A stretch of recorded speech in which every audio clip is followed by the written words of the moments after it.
No programa de hoje temos um convidado que é especialista em contabilidade. Ele vai revelar as principais dicas para você enfrentar a temida declaração do imposto de renda. Com elas, você vai descobrir como evitar as garras afiadas do leão e garantir uma declaração impecável. Vamos aqui compartilhar cuidados essenciais e mostrar a você a atenção necessária para evitar surpresas desagradáveis.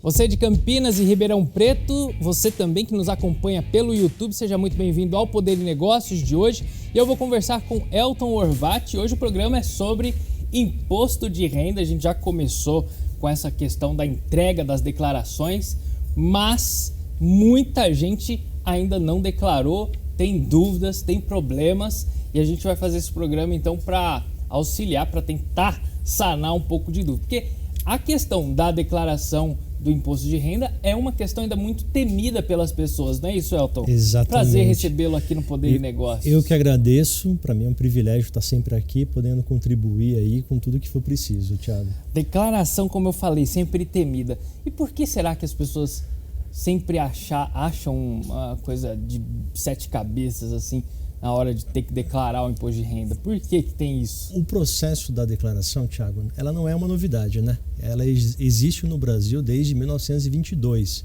né? Foi criada ali pós Primeira Guerra, né, Mundial, e o processo sempre foi muito trabalhoso, né? Foi um processo sempre muito artesanal. Antigamente a declaração de imposto de renda era preenchida à mão.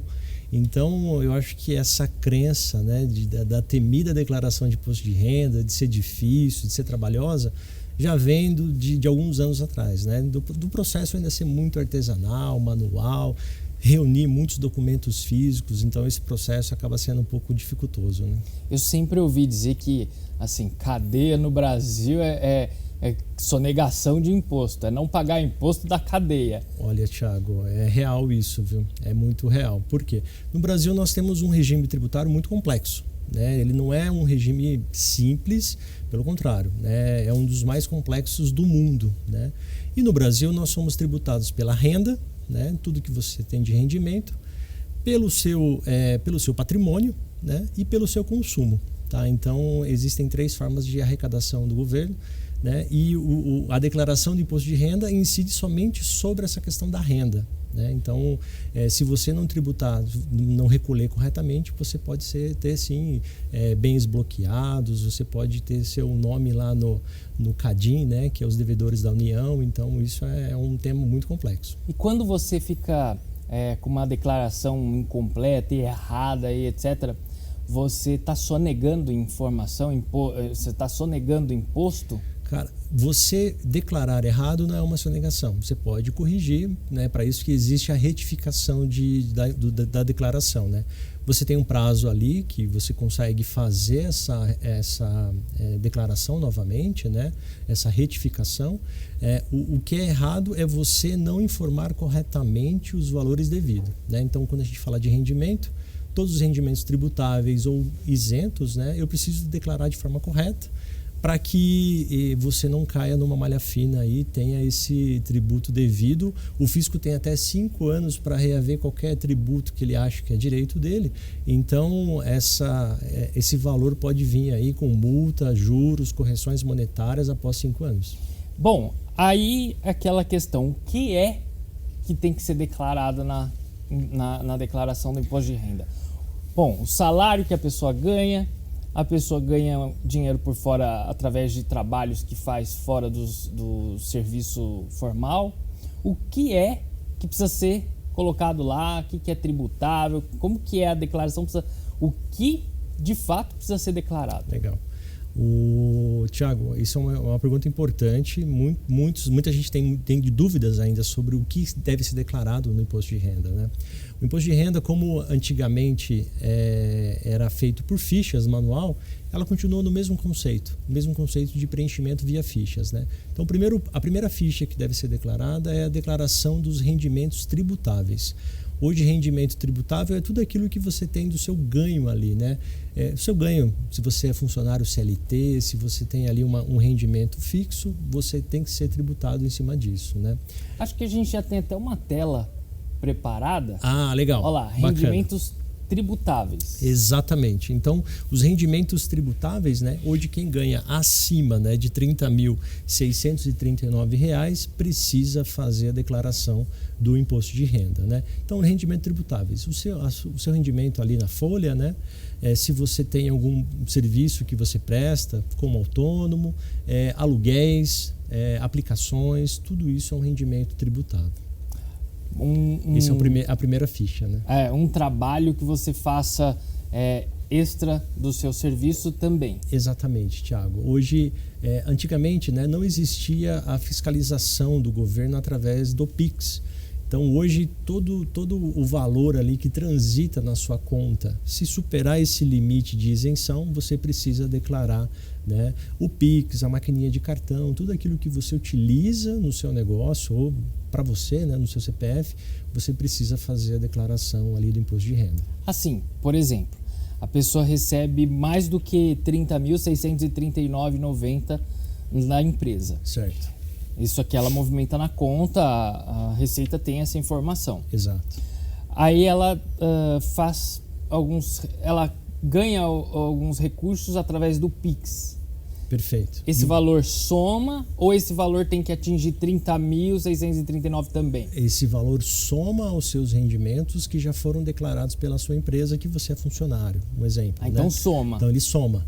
Então ele vai somando e você ainda é tributado sobre esse valor. Então supomos que a pessoa ganhe menos, que ela não precisaria pagar imposto, Exato. declarar, mas se nesse a mais que ela recebe ou por algum trabalho ou alguma movimentação via Pix somou e deu mais que isso, tem que declarar. Exatamente. Isso é muito natural com quem trabalha com Uber, às vezes para complementar uma renda, né?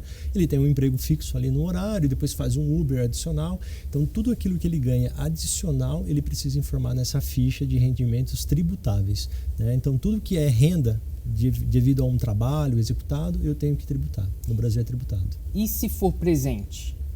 Doação tem uma ficha específica que precisa também ser informada. Quem doa e quem recebe a doação. Ambos têm que informar. Os dois precisam fazer essa informação. Um informando que está doando e outro informando que está recebendo essa doação. E ela é um rendimento isento e não tributável.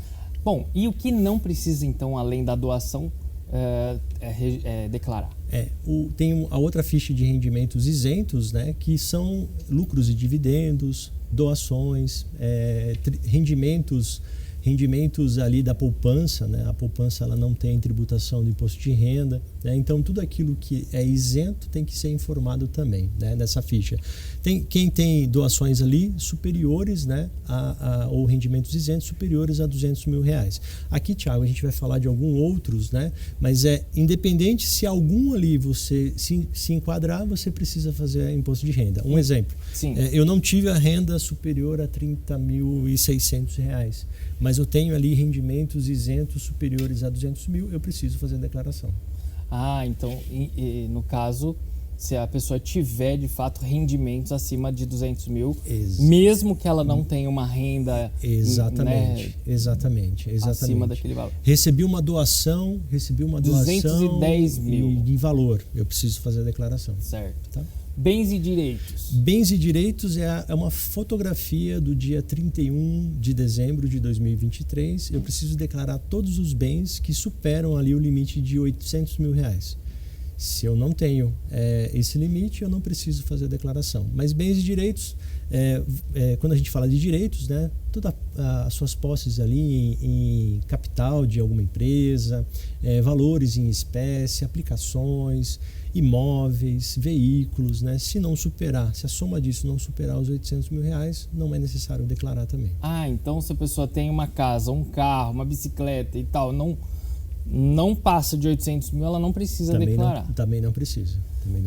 Bom, e Bolsa de Valores? Quem Ali é um ponto que acaba pegando muita gente, principalmente com acesso facilitado com os aplicativos. Hoje em dia qualquer um consegue operar, qualquer pessoa consegue operar com os aplicativos hoje na Bolsa de Valores, né? Então, se você faz ali uma movimentação de venda que supera R$40 mil, precisa declarar. Porém, na Bolsa de Valores, você fez aquele day trade, onde você comprou com valor e vendeu com lucro, pode ser de R$1. Você vai precisar fazer a declaração do imposto de renda. Declarar. Exatamente. Bom, a gente vai continuar entendendo, esclarecendo essas dúvidas, mas daqui a pouco, depois de uma rápida pausa. Fique aí.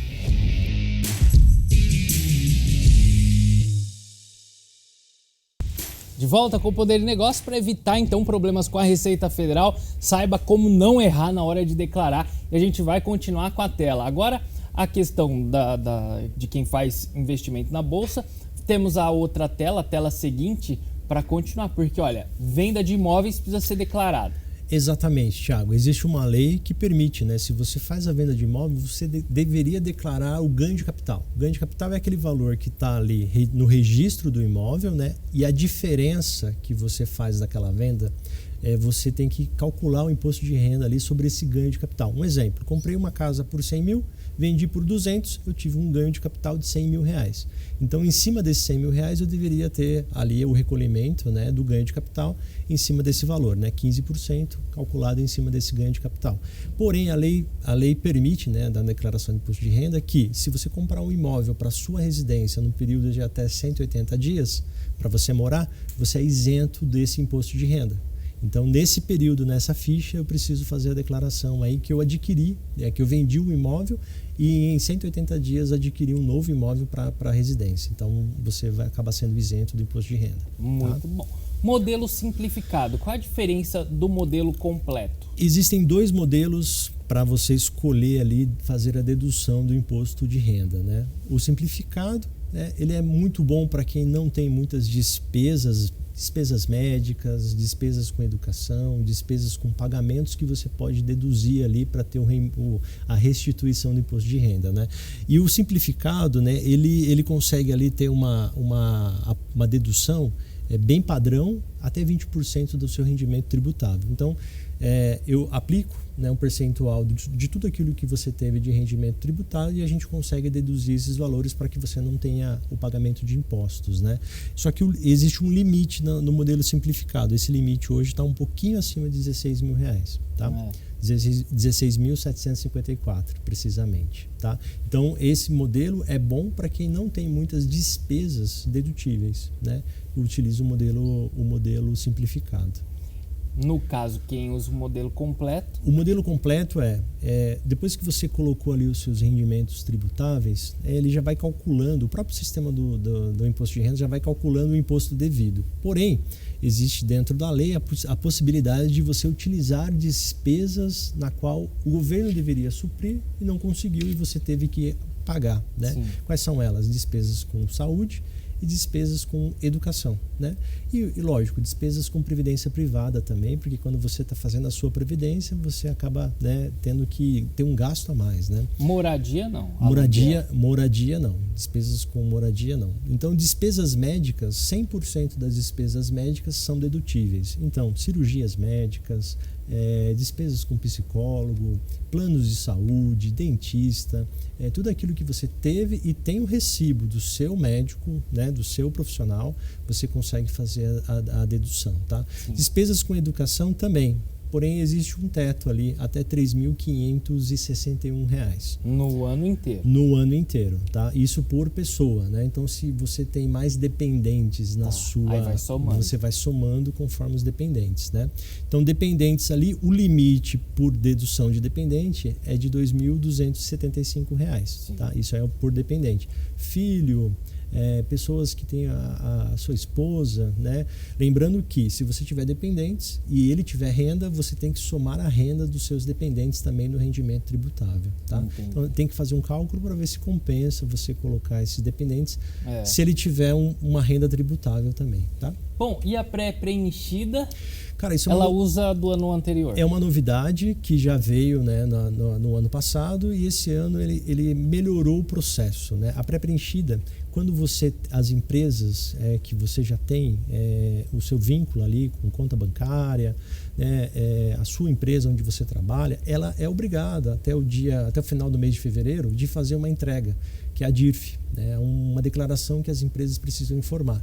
Então ali operadoras de cartão, os bancos, as empresas que têm ali os seus funcionários declaram isso anualmente. Então isso já vem pronto, quando você informa o seu CPF, ele já traz pré-preenchido qual foi o seu rendimento, o quanto que você tinha numa aplicação, o quanto que você tinha numa conta bancária.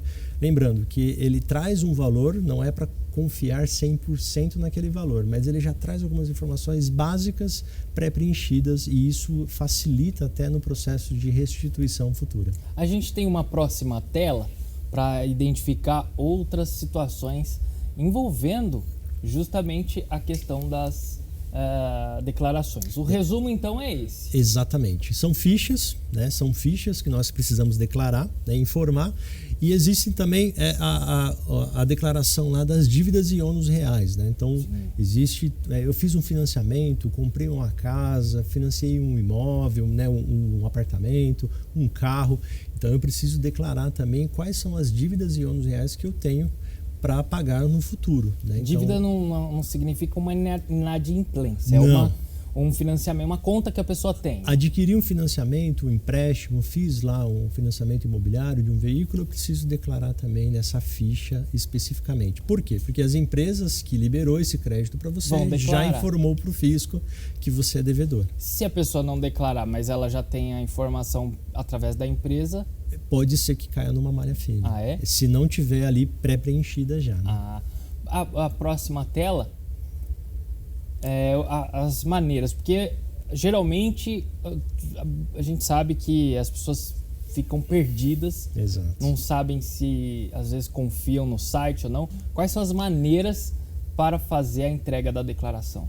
Hoje é muito usual você baixar o aplicativo, né? Hoje no celular e no tablet você tem um aplicativo ali nas lojas do celular, né? Você baixa o aplicativo, Meu Imposto de Renda, e por lá você escolhe a opção ali pré-preenchida e isso já facilita muito o preenchimento. A gente já está usualmente acostumado com o celular, né, Thiago? A maneira como a gente interage nas redes sociais, conversa com os amigos, então isso também já está bem adaptado para ser feito pelo celular, tá? Sim. Mas existe ainda uma maneira tradicional, né? Antigamente a gente precisava baixar um sistema lá no site da Receita, instalar no computador e fazer a declaração. Em ambos funciona muito da mesma forma, né?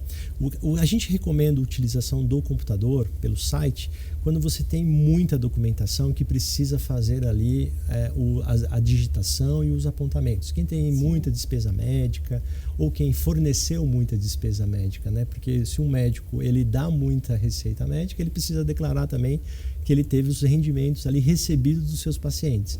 Então a gente recomenda fazer pelo computador pela facilidade ali na digitação dos valores, né? E uma assessoria às vezes evita muitos erros depois. Cara, você ter um contador ali que te dá uma assessoria e preencha corretamente os valores devidos é muito mais prático e facilita para que você não caia numa malha fina. Próxima tela, porque ela também traz informações sobre o prazo. Agora, qual é o prazo, então, 31 de maio? Cara, começou no dia 12 de março, né? É o primeiro ano, na verdade começou ano passado, esse ano também repete, mas antigamente era um mês só que tinha para fazer essa declaração de imposto de renda, 2 meses na verdade, né? Hoje esse prazo aumentou para 2 meses e meio, né? Começa no dia 13 de março e vai até o dia 31 de maio. Né, para você fazer essa entrega. Então já começou agora dia 13 de março, vai até dia 31 de maio quem não fizer a entrega nesse prazo. Saiu do prazo após o dia 31, dia 1º já é uma multa mínima de R$ 165. Uma multa mínima por você não ter entregue dentro do prazo. Porém, se você tiver impostos devidos, né, apurados ali devidos, 1% sobre o valor desse imposto, limitado até 20%. Bom, é muita coisa, hein? E as pessoas agora ficam preocupadas em relação a depois serem abocanhadas pelo leão. Por quê? Tiago, antigamente, né, isso eu lembro lá da minha época da faculdade, há 24 anos atrás, né, um professor nosso falava que um dia a Receita vai entregar a sua declaração pronta e te informar o quanto que você deve pagar, e eu acho que a gente já está chegando próximo dessa realidade, né?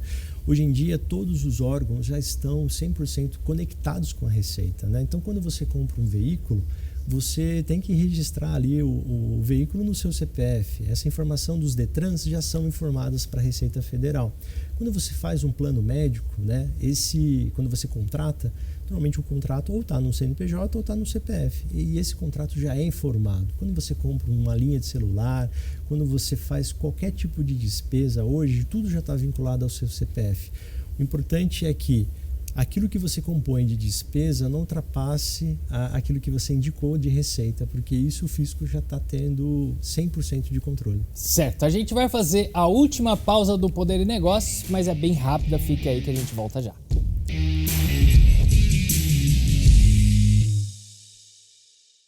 Voltamos para o último bloco do Poder e Negócios, conversando com o Elton Horvat, contador já bastante experiente. Ele é proprietário da Biconte, que é uma contabilidade digital. Bom, Elton, o Pix ainda dá muita facilidade para as pessoas, mas pode ser que dê dor de cabeça, então? Tiago, o Pix é um grande facilitador, né? Já está em utilização no nosso país desde outubro de 2020 e é uma ferramenta que já está todo mundo adaptado a utilizar o Pix, né? Antigamente, para você poder utilizar uma transação financeira, você tinha que utilizar ali o que os bancos ofereciam, né? O TED, o DOC, e tinha um custo para isso, né? Quando o governo disponibiliza essa nova modalidade de transferências bancárias, essa modalidade ela é oferecida pelo próprio Banco Central. E o Banco Central hoje ele tem o domínio dessas informações, né? Então todas as informações que são passadas e processadas ali claramente já são alvo, né, de fiscalização da Receita Federal, né? Então toda a movimentação de Pix, cartão de crédito, né, depósitos bancários, hoje tudo isso já é 100% fiscalizado pela Receita. Agora, se a Receita já sabe, por que então que ela quer que a gente fale? Exatamente, cara, a Receita é aquela que já sabe e ela precisa que você confirme se aquilo é real. Se você não confirmar, ela vai te colocar na malha fina, porque ela já sabe o valor, né? É mais fácil ela falar, ó, isso aqui, confere, beleza? É por isso que eu disse, né, até anteriormente, que vai chegar um momento que você já vai ter só que confirmar as informações e informar ali a sua conta para restituição ou gerar os DARFs para pagamento. Ainda existem falhas no processo, né? Então muitas informações, muitos cruzamentos que o fisco não consegue fazer 100%. Mas basicamente rendimento ele já consegue fazer 100% já, né? De maneira autônoma. Exato. Rendimentos, bens, porque quando você registra um imóvel, quando você compra um veículo, já vai com o seu CPF automático. Agora, e a restituição? Porque todo mundo fica esperando. Aí tem gente que fala, eu fiz até tal data, poxa, não veio ainda nesse lote e vai naquele lote só lá para perto do final do ano.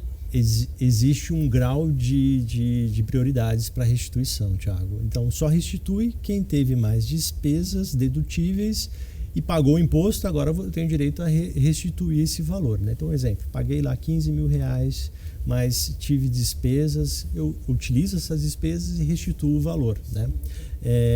Existem 5 lotes de restituição começando a partir de maio de 2024, tá? Então, as prioridades são pessoas acima de 80 anos, depois acima de 60 anos e aí conforme o envio da declaração. Por isso que quanto mais cedo você enviar, melhor vai ser para restituir o seu imposto. Tem aquele negócio, a pessoa faz no começo do negócio para não perder a restituição logo, mas aí no último dia fala, nossa, eu esqueci, aí vai retificar. Vai contar a data da retificação. Exatamente, vai para o fim da fila de novo. Nossa. Né, pelo fato de não ter feito a corretamente. Tem que fazer direito logo desde o começo. Eu sempre recomendo ter um auxílio de alguém que compreenda bem do que se trata e para que você não tenha riscos. Agora, tem alguma maneira que o governo, por exemplo, que a Receita Federal, ela não gere multas ou coisas?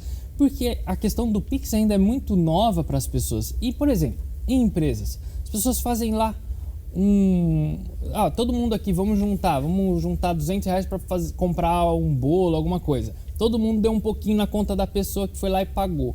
Esse dinheiro ela vai ter que declarar depois, não vai? Isso é errado, Thiago, e tem que declarar. Tem que declarar.